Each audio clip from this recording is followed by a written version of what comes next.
করবেন।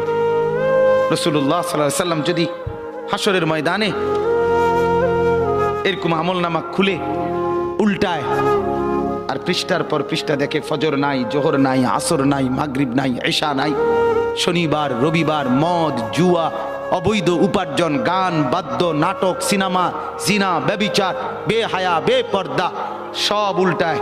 আল্লাহর নবী সাল্লাল্লাহু আলাইহি সাল্লাম তখন বলবে, উম্মত কি এটা? উম্মত আমার 23 বছরের এত চোখের পানির কথা একবারও মনে হয় নাই? কি আনছো এটা আমারে?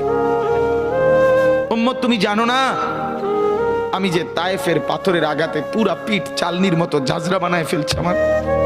শোনো নাই তুমি? আমারে যে উহুদের ময়দানে দান দান শহীদ করে রক্তাক্ত করছে, তুমি শোনো নাই? আমি যে 14 দিন পেটে ক্ষুধার তাড়নায় পাথর বাঁধছিলাম, উম্মত তোমার মনে নাই?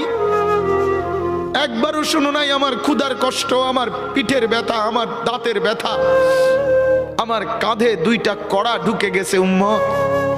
আমার ঘরে 3 মাস আল্লাহর নবীর স্ত্রী আয়েশা বলছে, আল্লাহর কসম উম্মত, নবীর স্ত্রী বলছে 3 মাস 3টা চাঁদ উঠছে ডুবছে, রাইনা হেলালান সুম্মা হেলালান সুম্মা হেলালান, 3 চাঁদ 3 মাসে নবীর 9 জন বিবির কারো ঘরে আম্মা জান আয়েশা বলে 1 ফোঁটা চুলায় আগুন জ্বলে নাই।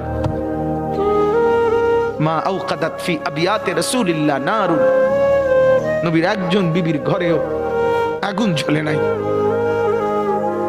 আল্লাহর নবীর স্ত্রী আয়েশা একদিন বলছিল নবীকে পিঠে হাত বুলাইয়া, ইয়া রাসূলুল্লাহ, স্বামী আপনার পিঠ ছিদ্র ছিদ্র কেন?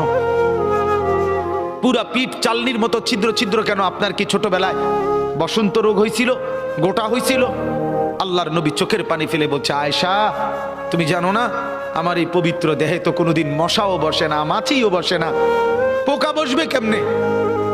আমার পবিত্র দেহে তো হাঁটলে মেশকের ঘ্রাণ বের হয়, আমার পেশাব পায়খানাও তো কোনোদিন জমিনের উপরে 1 সেকেন্ড থাকে না, মাটি ফাঁক করে ভেতরে নিয়ে যায়, সেই আমার গায়ে গোটা হবে কেন? আয়েশা এগুলো আমার তায়েফের পাথরের আঘাতের রক্তের দাগ।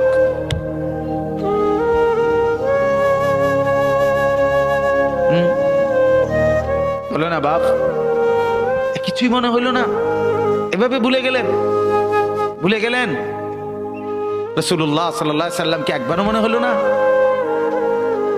আল্লাহকে ভালোবাসেন, নবীকে ভালোবাসেন, আখিরাত চিনেন?